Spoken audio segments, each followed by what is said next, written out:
నమస్తే వ్యూయర్స్, నేను Sahasra. Welcome to legend TV. So మనతో పాటు ఇప్పుడు కొంతమంది స్టూడెంట్స్ కూడా ఉన్నారు. మరి వీళ్ళకి ఎటువంటి సమస్య వచ్చిందో వాళ్ళని అడిగి తెలుసుకుందాం. చెప్పండి బ్రదర్, ఏమైంది అసలు, మీ సమస్య ఏంటి? మాది టీఎస్పీఎస్సీ ఏడబ్ల్యూ రిజల్ట్ కోసం అని చెప్పి మేము వచ్చినాం మేడం. మాది జనవరిలో ఎగ్జామ్ అయింది ఫస్ట్ టైం.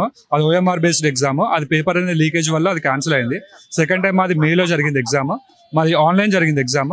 దాంతోపాటుగా రిమైనింగ్ టెక్నికల్ ఎగ్జామ్స్ అన్ని కూడా ఆన్లైన్లో జరిగినాయి. ఈ యొక్క ఎగ్జామ్స్ కోసం ఒక 15,000 మెంబర్స్ అనేది వెయిట్ చేస్తున్నాం మేడం.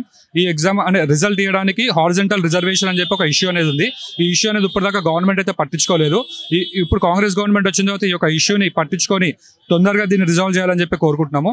దీంతో పాటుగా మనకి అంటే జనరల్ అడ్మినిస్ట్రేషన్ డిపార్ట్మెంట్ అనేది మనకి కౌంటర్ అనేది వేయాలి డిస్పోజ్ కావాలంటే.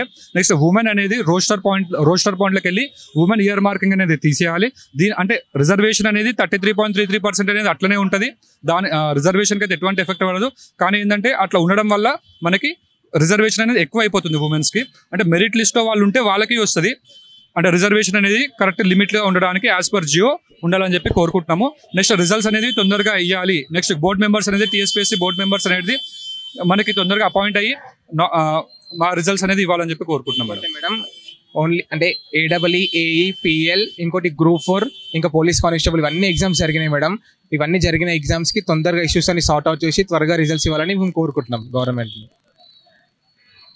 ఓకే అండి. సో చూసారు కదా, బోర్డ్ ఎగ్జామ్కి సంబంధించి, టీఎస్పీఎస్ ఎగ్జామ్కి సంబంధించి కూడా వీళ్ళు చాలా సమస్యను అయితే ఎదుర్కొంటున్నారు. దీనికి సంబంధించి త్వరగా ఇప్పుడున్న ప్రభుత్వం కనుక చర్యలు తీసుకుంటుంటే వీళ్ళకి రిజల్ట్స్ గురించి కూడా వీళ్ళకి చాలా ఎదురు చూస్తూ ఉన్నారు. దాని మీద ఒకసారి దృష్టి పెట్టాలని చెప్పేసి వీళ్ళందరూ కూడా కోరుకుంటున్నారు.